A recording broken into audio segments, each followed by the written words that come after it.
എല്ലാവർക്കും നമസ്കാരം. നമ്മളിന്ന് ഇവിടെ കൂടിയിട്ടുള്ളത് ഇന്ത്യയുടെ പ്രസ് മീറ്റിംഗിന്റെ ഭാഗമായിട്ടാണ് കൂടിയിട്ടുള്ളത്. വേദിയിലിരിക്കുന്നത് ഇന്ത്യയുടെ സ്ഥാനാർത്ഥിയായിട്ടുള്ള ശ്രീമാൻ റോമി കുര്യാക്കോസ് അവർ, ഇന്ത്യയുടെ നിയോജകമണ്ഡലം കൺവീനറായിട്ടുള്ള ശ്രീ ബിജു കൃഷ്ണൻ അവർ, BJP ജില്ലാ സെക്രട്ടറി ആയിട്ടുള്ള ശ്രീ N മനോജ് അവർ, 2020 അങ്കമാലി നിയോജകമണ്ഡലം പ്രസിഡന്റ് ഫ്രാൻസിസ് KO അവർ, 2020 ജില്ലാ കോർഡിനേറ്റർ ആയിട്ടുള്ള ജോണി തോട്ടക്കര അവർ, ഒപ്പം ഇവിടെ ഞങ്ങൾ ക്ഷണം സ്വീകരിച്ച് എത്തിച്ചേർന്നിട്ടുള്ള പ്രിയപ്പെട്ട അങ്കമാലിയിലെ ദൃശ്യമാധ്യമ പ്രവർത്തക സുഹൃത്തുക്കളായ നിങ്ങൾ ഓരോരുത്തരെയും ഈ പ്രസ് മീറ്റിലേക്ക് സ്വാഗതം ചെയ്തു. നമസ്കാരം. അപ്പോൾ നിങ്ങൾ എല്ലാവർക്കും വഴി ഇതിനോടൊക്കെ അറിഞ്ഞിട്ടുണ്ടാവും. ഞാൻ ഇന്ത്യയുടെ സ്ഥാനാർത്ഥി ആയി തന്നെ എന്നെ ഒന്ന് പരിചയപ്പെടുത്താം. റോമി കുര്യാക്കോസ് എന്നാണ് എൻ്റെ പേര്. അങ്കമാലിയിലാണ് എൻ്റെ വീട്. ഇന്ത്യയുടെ ഭാഗമായിട്ട് 2020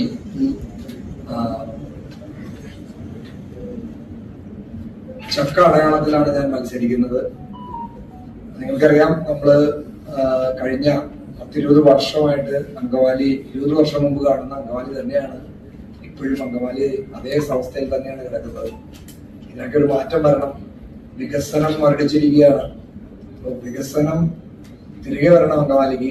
അങ്കമാലിക്കാർക്കും വികസനങ്ങളുടെ സൗകര്യങ്ങൾ അനുഭവിക്കാനുള്ള ഒരു കാലം വരണം. അപ്പോൾ അതിനു വേണ്ടിയിട്ടുള്ള ശ്രമമാണ് എൻ്റേത്. വികസിത അങ്കമാലി എന്ന ഒരൊറ്റ അജണ്ട മാത്രമാണ് എനിക്കുള്ളൂ. അപ്പോൾ നിങ്ങൾ എല്ലാവരും സഹകരിക്കണം. എന്റെ വിജയത്തിനായിട്ട് ഞാൻ നിങ്ങളുടെ എല്ലാവരുടെയും സഹായം അഭ്യർത്ഥിക്കുകയാണ്. കഴിഞ്ഞ 10 വർഷമായിട്ട് Angamaly MLA Shri Roji M. John അങ്കമാലിക്ക് ഒത്തിരി വാഗ്ദാനങ്ങൾ നൽകിയിരുന്നു. അതിൽ പ്രധാനപ്പെട്ട ഒന്നാണ് അങ്കമാലിയിലെ കാലടിയിലെ ഗതാഗത കുരുക്ക് മാറ്റുമെന്നാണ്. അതുപോലെ അങ്കമാലിയില് ഒരു സ്പോർട്സ്മാൻ സ്പിരിറ്റോടുകൂടി ഒരു കോർട്ട്, അതുപോലെ കുടുംബശ്രീ അംഗങ്ങൾക്ക് എല്ലാ വാർഡിലും സ്വന്തമായി കെട്ടിടം, അങ്ങനെ നിരവധി ഞങ്ങളതിന്റെ കുറ്റപത്രം എല്ലാ മാധ്യമങ്ങൾക്കും നൽകിയിട്ടുണ്ട്. വാഗ്ദാനങ്ങളല്ല, പ്രവൃത്തിയാണ് വേണ്ടതെന്ന് മുന്നിൽ കണ്ടുകൊണ്ട് നമുക്കറിയാം, കഴിഞ്ഞ 11 വർഷമായി മോദി സർക്കാർ നിരവധി പ്രവർത്തനങ്ങൾ ജനങ്ങൾക്കായി നൽകിയിട്ടുണ്ട്. ഒരു കുട്ടി ഒരു അമ്മയുടെ ഉദരത്തിൽ ജനിക്കുമ്പോൾ അംഗൻവാടി വഴി അവർക്ക് പോഷകാഹാരം ഉൾപ്പെടെ ആ കുട്ടി ജനിക്കുമ്പോൾ 5000 രൂപ അവരുടെ അക്കൗണ്ടിലേക്ക് എടുത്ത് നൽകുന്നത് ഉൾപ്പെടെ അവരുടെ വിദ്യാഭ്യാസം, അവർക്ക് ജോലിക്ക് വേണ്ടിയുള്ള ക്യാമ്പുകൾ, അതുപോലെ അവർക്ക് പെൻഷൻ, നിരവധി, അതായത് സ്വന്തമായി സംരംഭം തുടങ്ങുന്നതിന് വേണ്ടിയുള്ള നിരവധി പദ്ധതികൾ. നമ്മളത് ഒട്ടുമിക്കുന്ന നിങ്ങൾക്ക് മനസ്സിലായിട്ടുണ്ടാവും. കാരണം കേന്ദ്ര ഭരിക്കുന്ന BJP നേതൃത്വത്തിൽ വ്യവസായ മേഖല മറ്റ് സംസ്ഥാനങ്ങളിലെല്ലാം തഴച്ചു വളരുകയാണ്. അതിന്റെ ഭാഗമായി തന്നെ യാതൊരു രേഖകളും ഇല്ലാതെ വ്യവസായം തുടങ്ങുന്നതിന്, സംരംഭം തുടങ്ങുന്നതിന് ബാങ്കുകൾ പണം നൽകുന്നു. പോസ്റ്റ് ഓഫീസ് വഴി ജനങ്ങൾക്ക് 10 ലക്ഷം രൂപ വരെ 899 രൂപയ്ക്ക് ഇൻഷുറൻസ്. ഇതുകൂടാതെ ജനങ്ങൾക്ക് 70 വയസ്സ് കഴിഞ്ഞ ആരും കാരുണ്യം നൽകാതെ നിൽക്കുന്ന ഒരു വിഭാഗം ആളുകൾ, നമ്മുടെ രക്ഷിതാക്കൾ, അവർക്ക് 10 ലക്ഷം രൂപയുടെ ഇൻഷുറൻസ് പദ്ധതി. അതുപോലെ കാർഷിക മേഖലയിൽ 22 പ്രാവശ്യമായി 2000 രൂപ വെച്ച് ഒരു വർഷം 6000 രൂപ കർഷകർക്ക് നൽകുന്നു. ഈ നാട്ടിലെ എല്ലാവർക്കും കുടിവെള്ളം എന്ന ലക്ഷ്യം വെച്ചുകൊണ്ട് ജൽജീവൻ പദ്ധതി, അതിന്റെ 50% കേന്ദ്ര സർക്കാരാണ്. ഇതെല്ലാം നൽകുമ്പോൾ ഇതൊരു പരിധിവരെ കേരളത്തിൽ അട്ടിമറിക്കപ്പെടുന്നു. അത് നേരിട്ട് ജനങ്ങളിലേക്ക് എത്തിക്കണമെങ്കിൽ ഇന്ത്യയുടെ സ്ഥാനാർത്ഥി ജയിക്കേണ്ടതുണ്ട്. നമുക്കറിയാം, ഞങ്ങൾ തന്നെ കഴിഞ്ഞ ദിവസം കോഴിക്കോട് മീറ്റിങ്ങിന് പോയപ്പോ 10:30 മീറ്റിങ്ങിന് പോകാനായിട്ട് ഇവിടുന്ന് രാവിലെ 4.5 മണിക്കൂർ യാത്ര പറഞ്ഞു പോയി. എന്നാൽ 3 മണിക്കൂർ കൊണ്ട് കോഴിക്കോട്. നമ്മുടെ തൃശ്ശൂർ കഴിഞ്ഞാൽ ആറുവരിപ്പാത സുഗമമായി, അതായത് യാത്ര സുഗമമായി തന്നെ പോവുകയാണ്. അതുപോലെ നമ്മുടെ നാട്ടിൽ വികസനം വരണമെങ്കിൽ NDA സ്ഥാനാർത്ഥി ജയിക്കേണ്ടതുണ്ട്.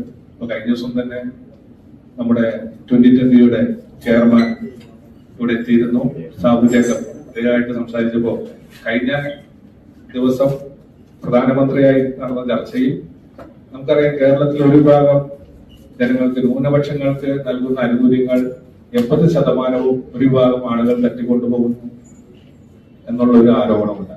ഇതിന്റെ ഭാഗമായി കേന്ദ്ര സർക്കാർ ഉടനെ അതിന്യൂനപക്ഷ സംവരണത്തിനായിട്ട് ഒരു നിയമനിർമ്മാണം നടത്താൻ പോകുന്നു. ആ നിയമനിർമ്മാണം നടത്തിയാൽ ഈ 80% തട്ടിക്കൊണ്ടുപോയി എന്നുള്ള ആരോപണത്തിന് ഒരു പ്രതിവിധിയാവും. ഇതോടെ തന്നെ നമുക്കറിയാം, ഏത് നിമിഷവും ഇതിന് അനുമതി നൽകാൻ കേന്ദ്ര സർക്കാർ തയ്യാറാണ്. നമുക്കറിയാം, മെട്രോ റെയിൽ അങ്കമാലി വരെ വരാൻ പോകുന്നു, നെടുമ്പാശ്ശേരിയിൽ റെയിൽവേ സ്റ്റേഷൻ വരാൻ പോകുന്നു. ഇങ്ങനെ നിരവധി പദ്ധതികൾ കേന്ദ്ര സർക്കാർ നടപ്പിലാക്കുന്നുണ്ട്. അത് ജനങ്ങളിലേക്ക് എത്തിക്കുക എന്ന ഒരു കടമയാണ് ഞങ്ങൾ നിർവഹിക്കുന്നത്. അത് എന്ന് ജനങ്ങളിലേക്ക് എത്തിക്കാൻ ഞങ്ങൾക്ക് സാധിച്ചാൽ തീർച്ചയായിട്ടും NDA സ്ഥാനാർത്ഥി ജയിക്കുമെന്നറിയാം. അതിന്റെ ഒരു ഭാഗമായിട്ടാണ് ഈ പത്രസമ്മേളനം ഇവിടെ നടത്തിയിരിക്കുന്നത്. ഇത് വർഷങ്ങൾ പരിചയമുള്ള രാഷ്ട്രീയ നേതാക്കൾ നമ്മുടെ ഇടയിലുണ്ട്. നിങ്ങൾ പറഞ്ഞ ഈ പരിചയമാണോ അതിന്റെ ഒരു മാനദണ്ഡം? അല്ല, അങ്ങനെയാണെങ്കിൽ ഇപ്പൊ ഇവിടെ അങ്കമാലിക്ക് എന്തോരം വേസ്റ്റ് ചെയ്യണേ. സാധാരണക്കാരന്റെ പ്രശ്നങ്ങൾ മനസ്സിലാക്കി അതിനൊരു പരിഹാരം കാണാനുള്ള അത് തിരിച്ചറിയാനുള്ള ഒരു തിരിച്ചറിവാണ് ഏറ്റവും കൂടുതൽ. അത് പ്രവൃത്തിബോധത്തിലേക്ക് എത്തിക്കാനുള്ള ഒരു ഇച്ഛാശക്തിയാണ് വേണ്ടത്. അപ്പോ വർഷങ്ങളുടെ ഇതൊന്നുമല്ല ആവശ്യം. NDAയുടെ സ്ഥാനം ഒരു സമരമുഖങ്ങളിൽ ഒരു പൊതുപ്രവർത്തന രംഗത്ത് ഒന്നും കാണാത്തൊരു വ്യക്തിയാണ്. ഇവിടെ നിങ്ങൾ തന്നിരിക്കുന്ന ഈ കുറ്റപത്രം, ഈ കഴിഞ്ഞ ദിവസവും UDF ആരോപിച്ചു CPM LDF-ഉം NDA-യുമായ ഒരു ഡീൽ ഉണ്ടെന്നുള്ളത്.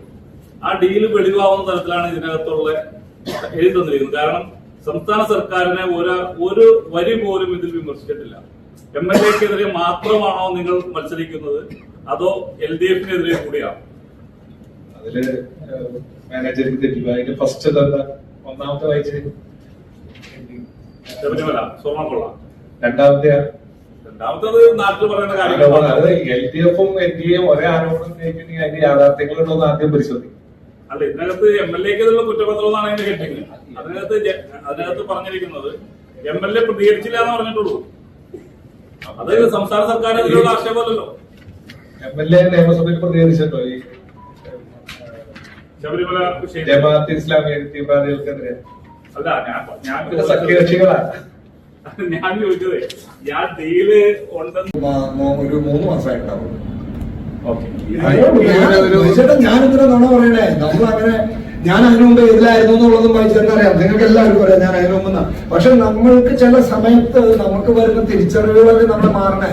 ഇല്ല, മറ്റേ പരമ്പരാഗത ആൾക്കാർ ചിന്തിച്ചുകൊണ്ടിരിക്കണ പോലെ ചിന്തിച്ചുകൊണ്ടിരിക്കണില്ല. ചില പ്രൂവൺ കാര്യങ്ങൾ നമ്മുടെ മുമ്പിൽ കാണുമ്പോ നമ്മൾ മാറി ചിന്തിക്കണു. അത് തെറ്റാണോ? കേന്ദ്ര ഗവൺമെന്റ്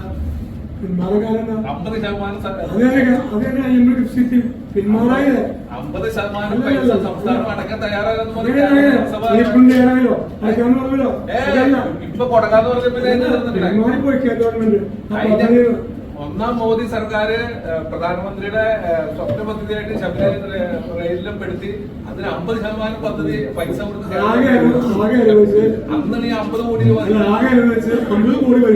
അന്ന് തുടങ്ങുമ്പോ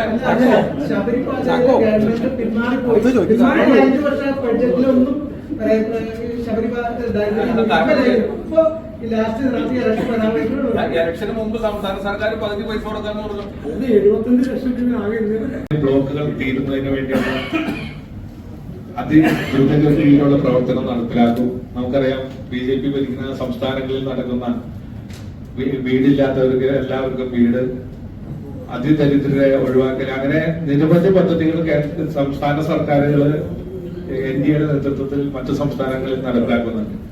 ആ പദ്ധതികൾ കേരളത്തിൽ നടപ്പിലാക്കിക്കൊണ്ട് ഈ നാടിനെ വികസനത്തിലേക്ക് എത്തിക്കാൻ ഈ സ്ഥാനാർത്ഥി പരിശ്രമിക്കും എന്ന് മാത്രം പറഞ്ഞുകൊണ്ട് ഇവിടെ എത്തിച്ചേർന്ന എല്ലാ പത്രക്കാർക്കും നന്ദി രേഖപ്പെടുത്തുന്നു.